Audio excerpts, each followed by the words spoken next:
Poucos dias antes de se suicidarem em 30 de abril de 1945, Adolf Hitler e Eva Braun destruíram todos os seus arquivos. Hitler não queria deixar nenhum vestígio. Os historiadores acreditavam que já haviam examinado todos os arquivos disponíveis. Até que, 70 anos depois, graças ao falecido comandante Raymond Rose, oficial francês, e a um colecionador particular, novos arquivos políticos e pessoais de grande importância histórica foram revelados pela primeira vez. Esses documentos inéditos agora esclarecem de maneira muito mais detalhada certos momentos cruciais dos últimos dias de Hitler. Nesse vídeo, vamos explorar todos esses arquivos inéditos e o que eles escondem.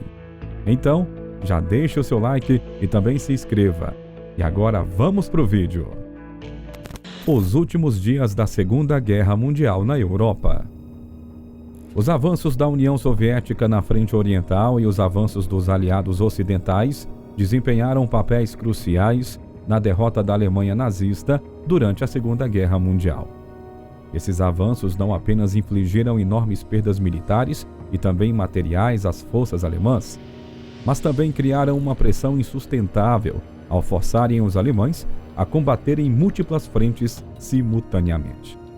A partir da Batalha de Stalingrado, ocorrida entre 1942 e 1943, onde os alemães sofreram uma derrota devastadora, a União Soviética começou uma série de ofensivas que gradualmente empurraram as forças alemãs de volta para a Europa Central e Oriental. Em julho e agosto de 1943, a Batalha de Kursk, a maior batalha de tanques da história, resultou em uma vitória decisiva para os soviéticos. Esse foi o último grande ataque alemão no leste, e a derrota reforçou a superioridade militar soviética na região. Em junho de 1944, a Operação Bagration destruiu o grupo de exércitos centro da Wehrmacht, liberando grande parte da Bielorrússia e abrindo caminho para os soviéticos avançarem para a Polônia e depois para a Alemanha. As perdas alemãs foram catastróficas e a operação marcou um ponto de virada definitivo na frente oriental. No início de 1945, as forças soviéticas avançaram através da Polônia e da Prússia Oriental, chegando finalmente a Berlim no mês de abril. A Batalha de Berlim resultou na captura da capital alemã e também na capitulação final das forças alemãs na cidade. Simultaneamente, os aliados ocidentais lançaram várias campanhas bem-sucedidas, que contribuíram importantemente para a derrota alemã. No dia 6 de junho de 1944, as forças aliadas desembarcaram na Normandia, na França, estabelecendo uma cabeça de ponte crucial. A operação, conhecida como o Dia D, foi o início da libertação da França e marcou o começo do fim para a ocupação nazista na Europa Ocidental. Em agosto de 1944, Paris foi libertada. Os aliados continuaram a avançar através da França, Bélgica e Holanda, empurrando os alemães de volta para suas fronteiras. Em dezembro de 1944, os alemães lançaram uma contraofensiva desesperada nas Ardenas, conhecida como Batalha de Bug. Embora inicialmente bem sucedida, a ofensiva foi eventualmente repelida, esgotando ainda mais os recursos alemães e acelerando a derrota na frente ocidental. Em março de 1945, os aliados cruzaram o Reno, penetrando no coração da Alemanha. O avanço rápido através do território alemão levou à captura de cidades importantes e também ao colapso final da resistência alemã. A pressão combinada das ofensivas soviéticas no leste e dos avanços aliados no oeste criou uma situação insustentável para os alemães. O exército alemão, forçado a lutar em duas frentes amplamente separadas, sofreu perdas maciças de tropas e também de equipamentos que não podiam ser substituídos. A logística se tornou um pesadelo. e a moral das tropas despencou diante de derrotas contínuas e da falta de suprimentos. A coordenação entre os aliados ocidentais e a União Soviética, embora complexa e nem sempre perfeita, também desempenhou um papel vital.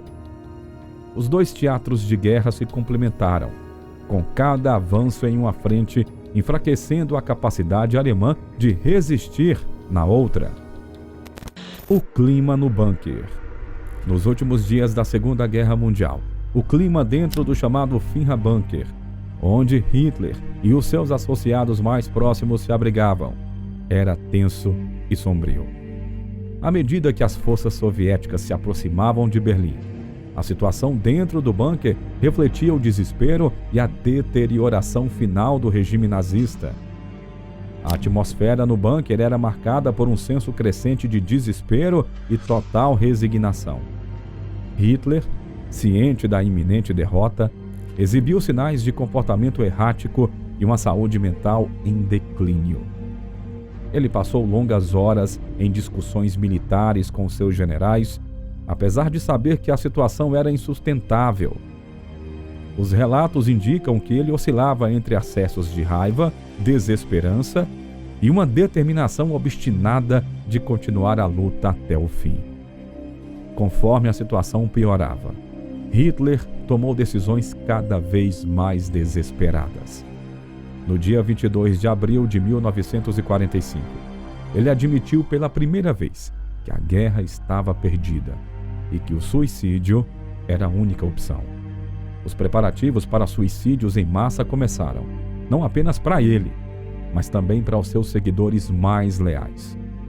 Joseph Goebbels, o ministro da propaganda, e sua família permaneceram ao lado de Hitler no bunker e também se prepararam para o fim trágico.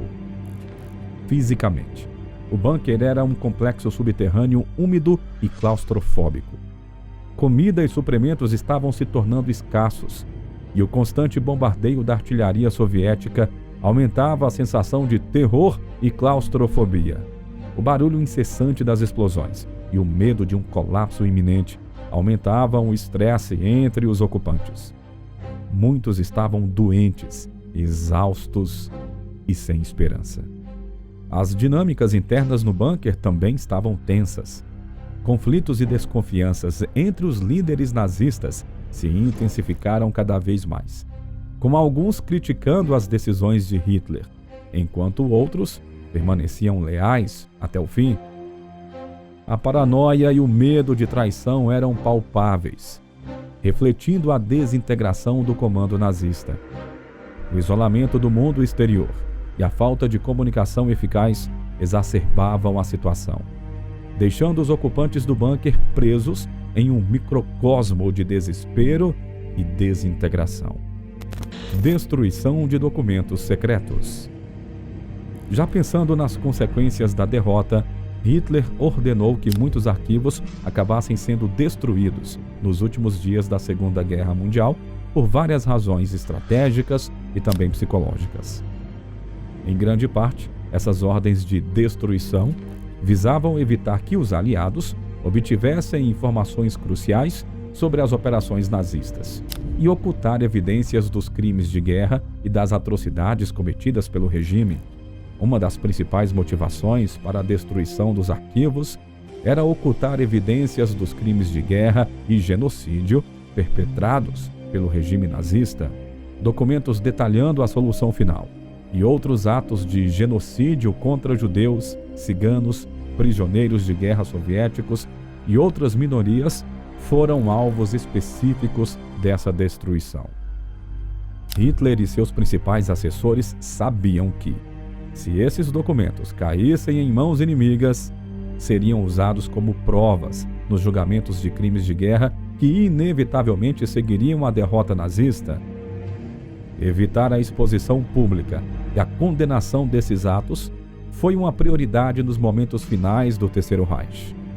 Além disso, Hitler queria impedir que os aliados obtivessem informações estratégicas e militares que poderiam ser usadas contra os remanescentes do exército alemão ou na ocupação e a administração pós-guerra da Alemanha.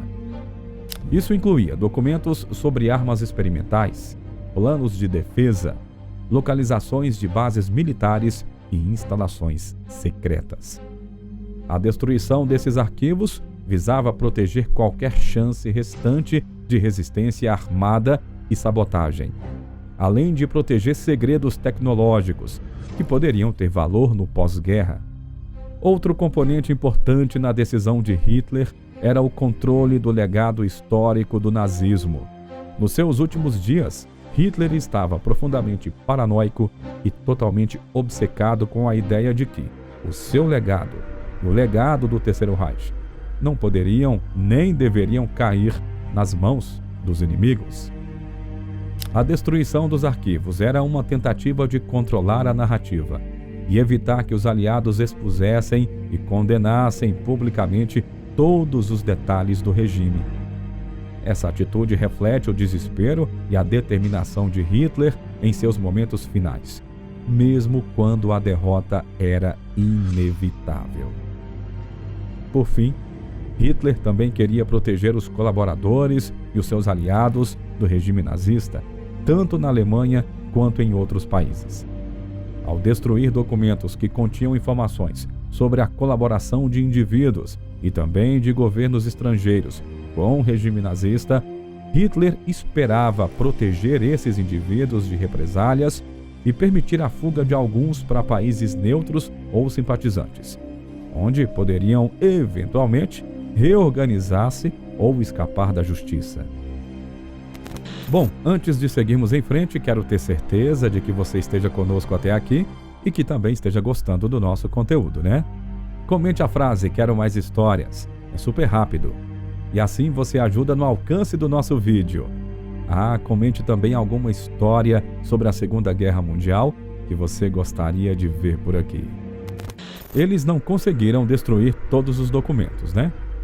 Apesar dos esforços de Hitler e seus subordinados para destruir documentos e arquivos dos últimos dias da Segunda Guerra Mundial, muitos documentos importantes foram revelados e também preservados devido a várias circunstâncias e ações.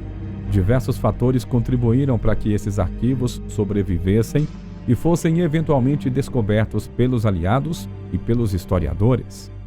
Primeiramente, a rapidez com que os exércitos aliados avançaram em direção às cidades alemãs significou que muitas das tentativas de destruição de arquivos foram incompletas ou mal executadas.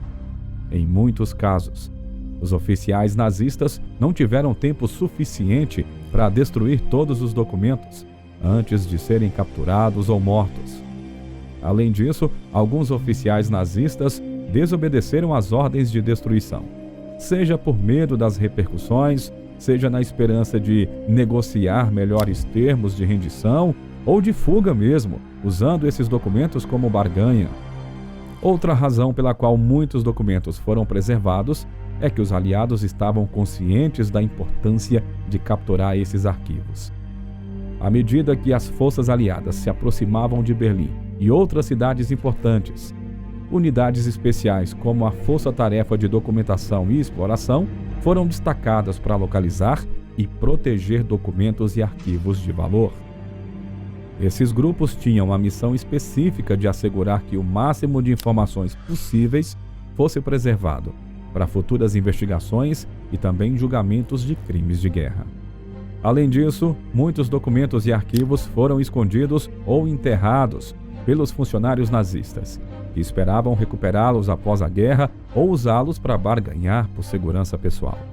Alguns desses esconderijos foram encontrados acidentalmente por civis ou soldados aliados, enquanto outros foram descobertos através de investigações detalhadas conduzidas após a guerra. O processo de descoberta também foi facilitado pela colaboração de indivíduos que, anteriormente, trabalhavam para o regime nazista e que, após a guerra, forneceram informações aos aliados em troca de imunidade ou redução de penas. Esses colaboradores ajudaram a localizar documentos escondidos e também forneceram contexto e explicações para muitos dos registros que foram encontrados. A recuperação desses documentos foi crucial para os julgamentos de Nuremberg e também para a compreensão histórica do Terceiro Reich. Os documentos capturados forneceram provas irrefutáveis dos crimes de guerra e crimes contra a humanidade cometidos pelo regime nazista, incluindo a implementação da solução final e outras atrocidades. Eles também forneceram insights valiosos sobre a estrutura e funcionamento interno do regime, as decisões estratégicas e políticas de Hitler e os planos para a guerra e ocupação. A traição de Hermann Göring. Uma das revelações interessantes presentes nesses arquivos encontrados foi a suposta traição de Hermann Göring. Mas como isso aconteceu, hein? Bom, em abril de 1945, com as forças aliadas se aproximando de Berlim e a situação nazista se tornando desesperadora, Göring enviou um telegrama a Hitler, sugerindo que, caso o Führer fosse incapaz de continuar liderando, ele, como sucessor designado, deveria tomar o controle do governo. A proposta de Göring foi baseada no decreto de Hitler de 1941, que o nomeava seu sucessor em caso de incapacidade. Mas, no entanto, a sugestão foi recebida com furor. Hitler, cada vez mais paranoico e desconfiado, interpretou a mensagem como um golpe de Estado. Martin Bormann, secretário particular de Hitler e rival de Göring, exacerbou a situação, persuadindo Hitler de que Göring estava traindo-o.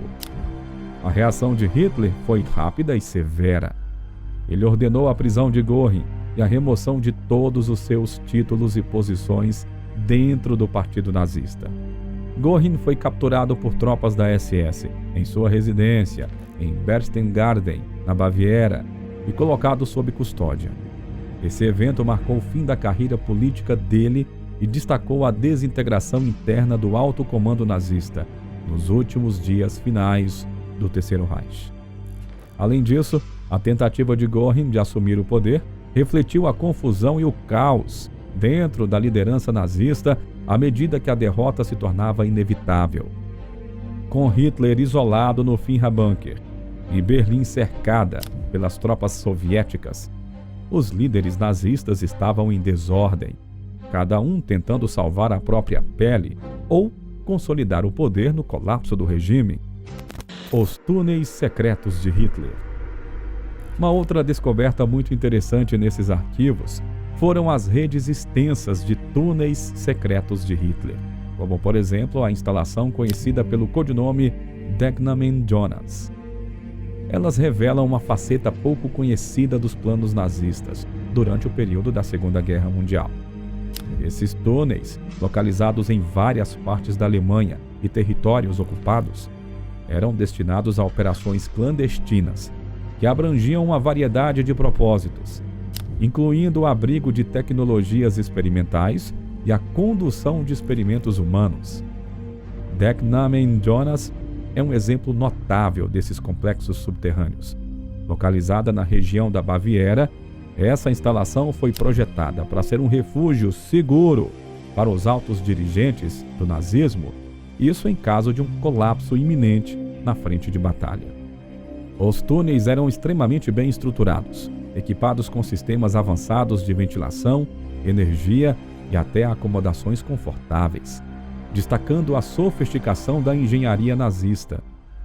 Além do propósito de refúgio, evidências indicam que esses túneis abrigavam projetos secretos de desenvolvimento tecnológico e também científico. Havia laboratórios dedicados à pesquisa de novas armas, incluindo o desenvolvimento de tecnologias de foguetes e talvez até esforços iniciais em tecnologia nuclear. Olha só. A Alemanha nazista estava empenhada em criar armas inovadoras que pudessem virar o jogo a seu favor. E muitos desses projetos foram conduzidos em instalações subterrâneas para evitar detecção pelos aliados. Os relatos também mencionam a condução de experimentos humanos, frequentemente realizados em prisioneiros de guerra e também civis detidos pelos nazistas. Esses experimentos visavam explorar os limites da resistência humana e desenvolver métodos de guerra biológica e química. A descoberta desses túneis trouxe à luz a brutalidade e a extensão dos horrores perpetrados pelos nazistas em nome da ciência e da supremacia militar. Após a guerra, muitas dessas instalações foram destruídas ou seladas pelas forças aliadas, mas algumas permanecem como testemunhos sombrios dos esforços nazistas para continuar a guerra a partir de posições subterrâneas. As ruínas de Decknamen Jonas e outras instalações similares são lembranças perturbadoras dos extremos a que o regime de Hitler estava disposto a ir para tentar assegurar a vitória, mesmo quando a derrota era totalmente iminente. Os últimos dias no bunker de Hitler. Nos últimos dias da Segunda Guerra Mundial, o Führerbunker, localizado sob a chancelaria do Reich, em Berlim, abrigava figuras-chave do nazismo, entre eles Joseph Goebbels e também a sua família, junto com Hitler e outros oficiais de alto escalão. À medida que as forças soviéticas se aproximavam, a atmosfera dentro do bunker se tornava cada vez mais sombria e desesperadora. Joseph Goebbels, ministro da propaganda de Hitler, continuava completamente fiel, leal até o fim. Ele e sua esposa, Magda Goebbels, decidiram que não poderiam viver em um mundo sem o nacionalsocialismo e que, portanto, optaram por um destino trágico. No dia 1º de maio de 1945, após a morte de Hitler, Magda Goebbels, com a ajuda de um dentista do bunker, envenenou seus 6 filhos com cianureto. Logo depois, Joseph e Magda cometeram suicídio. Os documentos encontrados no bunker detalham não apenas esses preparativos para suicídios em massa, mas também o estado psicológico cada vez mais instável de Hitler e dos seus associados mais próximos. Hitler passou seus últimos dias em isolamento crescente, assombrado pela paranoia e pelo desespero. Ele frequentemente tinha acesso de fúria, culpando os seus generais pela situação desastrosa e insistindo em estratégias militares irrealistas que só aceleraram o fim. Relatos indicam que Hitler estava fisicamente debilitado e mentalmente exausto, uma sombra do líder que havia dominado a Europa anos antes. A decisão final de Hitler de cometer suicídio foi meticulosamente planejada. Em 30 de abril de 1945, ele e Eva Braun, que haviam se casado 2 dias antes, retiraram-se para os seus aposentos privados no bunker. Hitler ingeriu cianureto e, simultaneamente, atirou em si mesmo. Eva também tomou cianureto. Os seus corpos foram encontrados por membros do bunker, que, conforme instruções de Hitler, os levaram para o jardim da chancelaria, onde foram cremados para evitar que os seus restos caíssem nas mãos dos soviéticos. Bom, e com isso chegamos ao final do vídeo de hoje. Não esqueça de mostrar o seu apoio clicando no botão de like e se inscrevendo logo abaixo. Isso nos ajuda a saber que estamos no caminho certo. Agora fique com o vídeo que está aparecendo na sua tela de recomendações, hein? Um grande abraço e até a próxima!